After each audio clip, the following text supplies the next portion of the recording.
Bienvenue dans ce module de la pyramide des besoins ou appelée aussi pyramide de Maslow. Alors cette pyramide souvent décriée, elle est souvent utilisée. Parfois, on ne l'a plus du tout utilisée en disant ben non, elle ne sert pas à grand chose, elle n'a aucune utilité. Et je peux vous dire que depuis à peu près allez, une dizaine d'années, cette pyramide, je l'ai dans mes formations remise au goût du jour. Je l'ai perfectionnée, je l'ai développée. J'ai interrogé, et on l'a vu au niveau de mes formations, je posais des questions aux personnes, et j'en ai développé encore plus une compréhension plus précise de cet outil.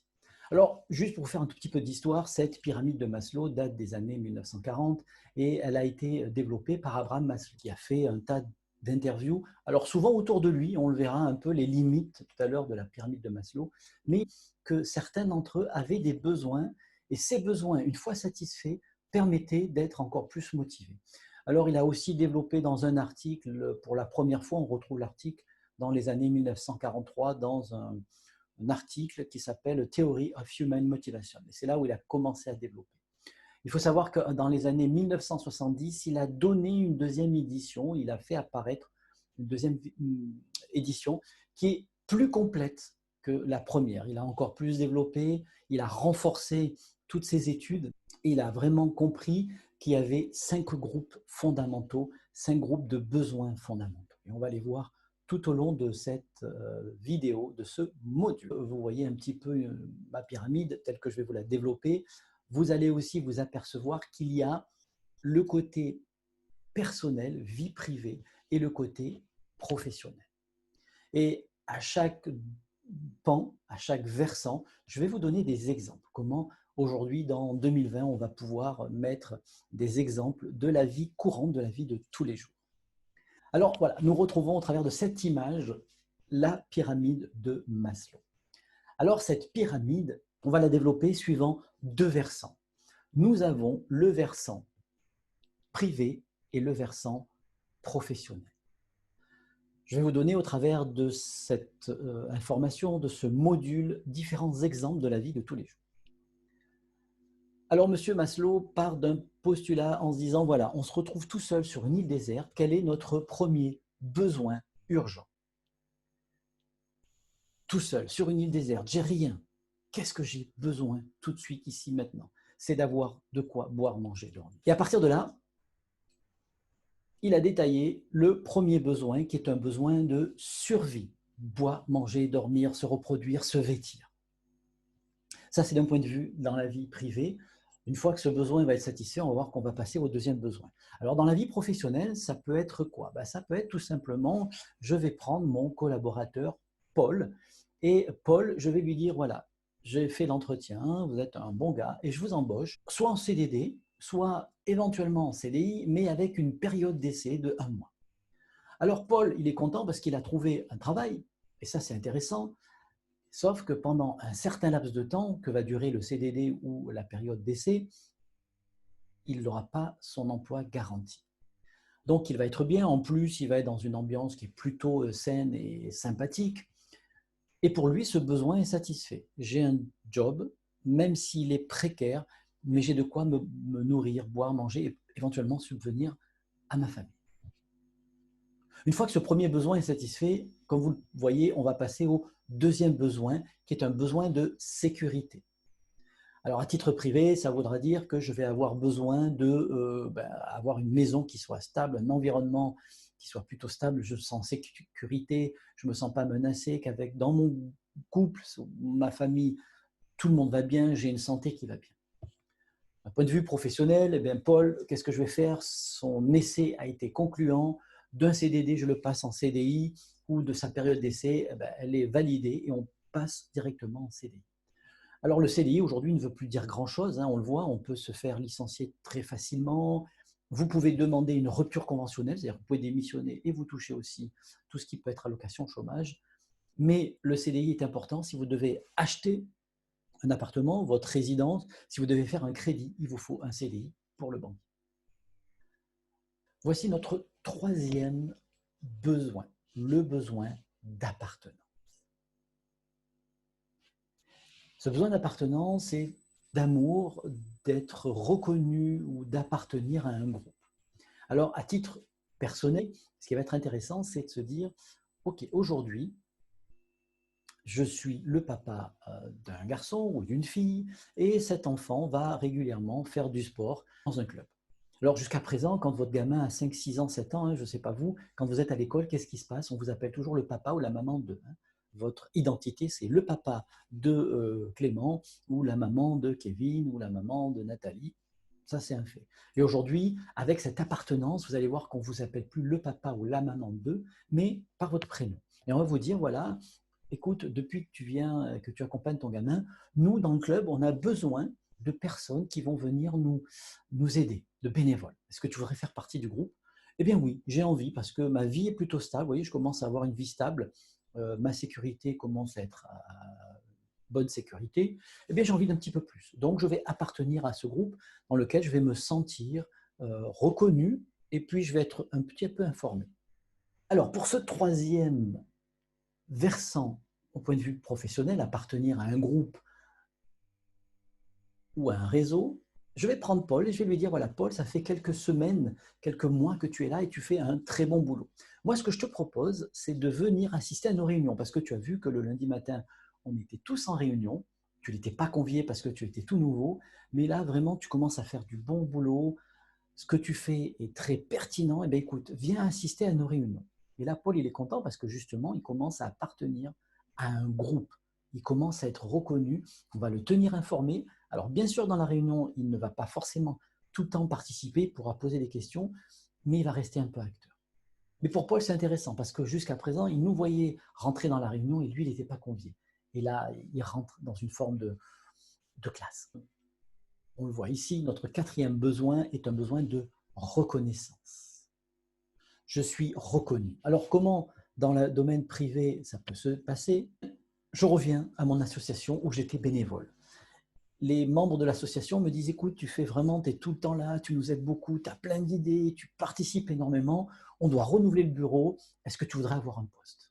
On a besoin de toi avec un rôle important, ça peut être trésorier, ça peut être secrétaire, ce que tu veux. Eh bien, effectivement, ou même président, eh bien, je vais accepter parce que là, en fait, je suis reconnu. J'appartiens de plus en plus à ce groupe, on va me tenir informé, je vais être dépendant. Vous voyez, je vais développer tout ce qui est autonomie, et ça, c'est hyper important. Je vais aussi pouvoir m'exprimer, sortir du lot et m'affranchir. Ça, c'est d'un point de vue versant privé. D'un point de vue versant pro, eh bien, je vais faire un travail qui va être utile, visible et apprécié. Et je vais exprimer ma compétence. Alors, comment ça va se passer dans le cadre de Paul? Mais Paul, on va lui dire, voilà, maintenant que tu assistes à nos réunions, ce que je te propose, Paul, c'est d'animer un module. Je te propose réellement de venir animer un module. Et parce que sur les 3 modules, il y a un domaine dans lequel toi, tu es très pertinent et tu es très compétent. Et aujourd'hui, on a envie que tu animes ce module. Et là, Paul, il est content parce qu'il est vraiment reconnu. On reconnaît ses compétences. On le tient informé. Il fait partie de l'équipe. Et ça augmente son besoin de reconnaissance. Et on a tous besoin d'être reconnus.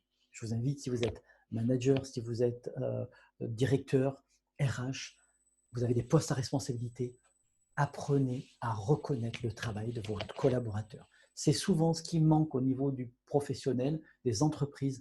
Les collaborateurs ont besoin d'être reconnus.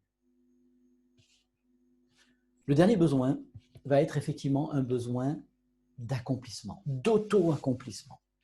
Alors ça veut dire quoi? Ça veut dire que, en ce qui me concerne, moi, l'association, c'était bien sympa, mais là, j'ai quand même envie de plus. En fait, j'ai envie plutôt de spiritualité, j'ai envie de me développer, de faire du développement personnel, de grandir, d'évoluer, de comprendre les choses. Ça, c'est d'un point de vue privé. D'un point de vue personnel et professionnel, je vais dire à Paul, écoute Paul, c'est vraiment sympa ce que tu fais, tu as fait vraiment du bon boulot, les réunions te les animes, tu sais, on est en train de monter une équipe nouvelle, on voudrait que tu en prennes la responsabilité.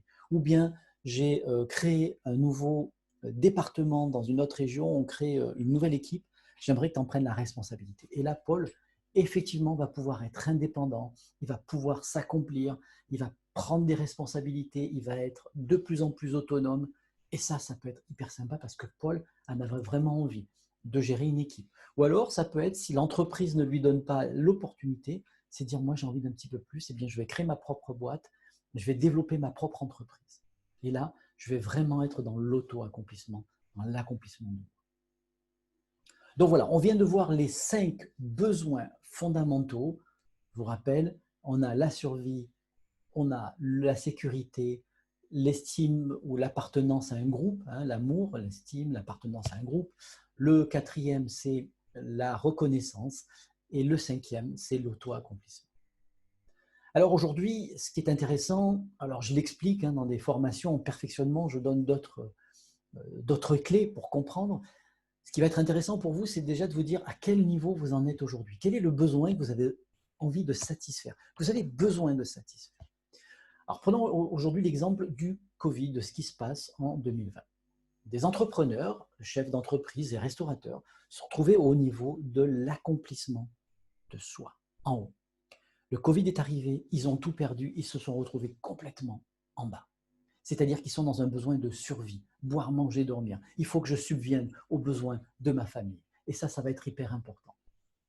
Donc, je vais faire tout le nécessaire pour gagner de l'argent, juste le minimum et satisfaire ses besoins. Pour l'instant, le reste ne m'intéresse pas. Vous avez d'autres chefs d'entreprise, d'autres restaurateurs, d'autres entrepreneurs, hein, d'autres commerçants qui, eux, ont mis des sous de côté. C'est-à-dire que là, pendant 1 an, 2 ans ou 6, 7 mois, ils se retrouvent à un besoin ils sont dans le besoin de sécurité. C'est-à-dire qu'ils sont en mode sécurité. Le fait qu'il y ait eu cet événement, ils ont leur maison, ils ont acheté leur maison, ils sont tranquilles. Alors, c'est délicat pour eux, mais ils ne sont pas en survie. Donc, leur besoin à satisfaire, c'est d'appartenir à un groupe, c'est de recréer quelque chose, de recréer une communauté, parce qu'ils ont l'énergie et parce que leur besoin de sécurité est là, il est stable. Vous voyez, ça, c'est différentes visions des choses. On peut se retrouver aussi avec des personnes, alors jeunes ou moins jeunes, leur premier besoin, le matin en se réveillant, c'est le téléphone. C'est-à-dire que leur premier besoin va être de prendre leur téléphone, d'appartenir à des réseaux sociaux et de se dire, voilà, ah oui, je vais sur Facebook, sur LinkedIn, où vous voulez, hop, et je regarde et je scrolle. Juste avant boire, manger, parce que peut-être que le plus important, je ne sais pas pour vous, moi, peut-être le premier point important, c'est de prendre mon café, de prendre un peu de temps, et ensuite, je vais voir ce qui se passe sur les réseaux, ou voire même, peut-être en même temps que le café. Mais il me faut mon café, il me faut certains besoins. Alors, ce qui est important aussi, c'est là aussi, si je découvre que pour quelqu'un, son premier besoin est un besoin d'appartenance, ce n'est pas gênant. C'est juste sa vision du monde. Maintenant, si je comprends sa vision du monde, et vous voyez, on y revient souvent, eh bien, il va être intéressant, effectivement, de lui donner d'autres éléments et de lui satisfaire ce besoin. Voilà, on a plein d'autres exemples que l'on peut donner, notamment avec la religion. On peut la retrouver à différents niveaux. Moi, j'ai vu dans certains moments où la religion, elle était avant. Ça, je donne vraiment beaucoup plus d'éléments quand on fait de la formation présentielle ou là encore en distanciel, où on rentre encore plus dans le détail. Là, j'avais envie de vraiment vous donner des éléments suffisants. Et puis, dernier point, un petit bonus, la pyramide de Maslow 2.0. Alors, juste aussi une chose, cette pyramide est souvent utilisée d'un point de vue marketing. C'est-à-dire que les publicitaires vont essayer de jouer sur un de vos besoins à satisfaire au niveau des produits à acheter. Et ça, c'est intéressant. Et cette pyramide peut aussi varier selon les individus.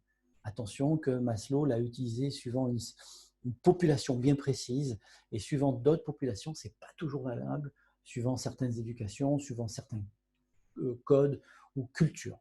Et comme je vous le dis souvent, faites attention au contexte, toujours utiliser le contexte. Aujourd'hui, cette pyramide marche dans les pays plutôt occidentaux. Dans d'autres pays, elle peut ne pas fonctionner. Ne la prenez pas comme quelque chose qui va être complètement universel. Adaptez-la, essayez de comprendre les us et coutumes ou les codes des personnes que vous avez en face. Allez, petit bonus, je vous l'ai dit, on va parler de la pyramide de Maslow 2.0. On retrouve, vous le voyez sur notre vidéo, les besoins physiologiques, besoins de sécurité, besoins d'appartenance, besoins d'estime et besoins d'auto-accomplissement. Alors, dans notre pyramide 2.0, c'est quoi le premier besoin? Le premier besoin est un besoin physiologique. J'ai besoin d'un ordinateur, du Wi-Fi, du téléphone et d'une batterie. Si je n'ai pas tout ça, je ne me sens pas bien. Et oui, j'ai mon téléphone, j'ai plus de batterie, vite, vite, il faut que je le charge, c'est urgent, c'est important. Après, je vais avoir un besoin donc de sécurité. Le besoin de sécurité, c'est l'antivirus. Pour certains ordinateurs, il vous faut un antivirus. Si vous ne l'avez pas, vous ne vous sentez pas en sécurité.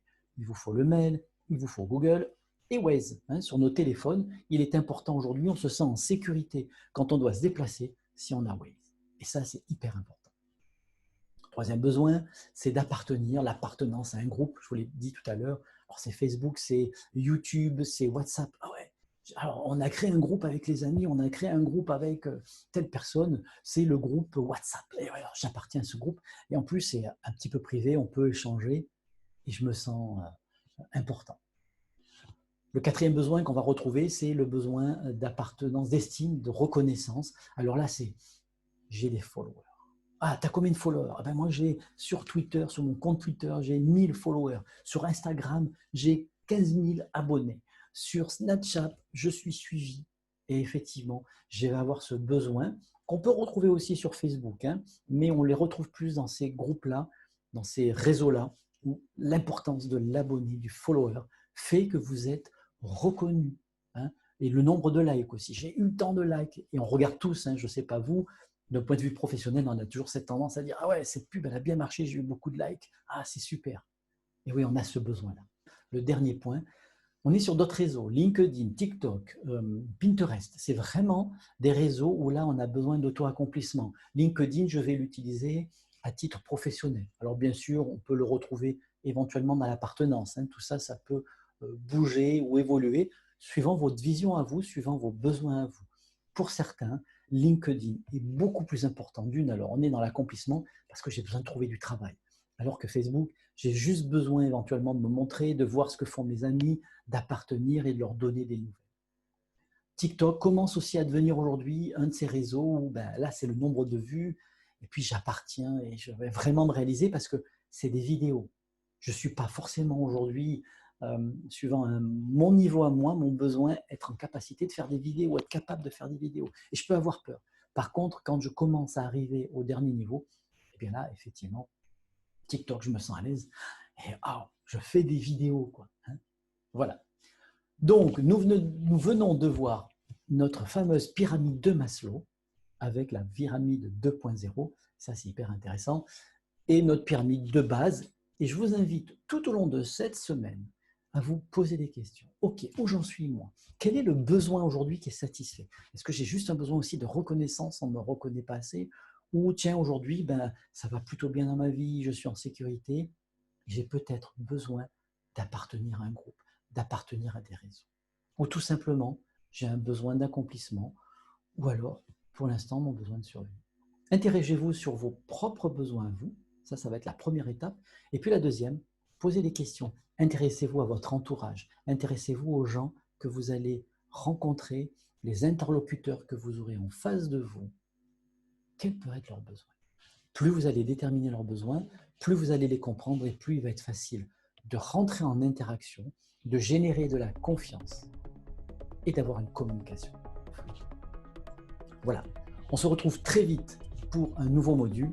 En attendant, amusez-vous, profitez de tous ces outils que je vous donne.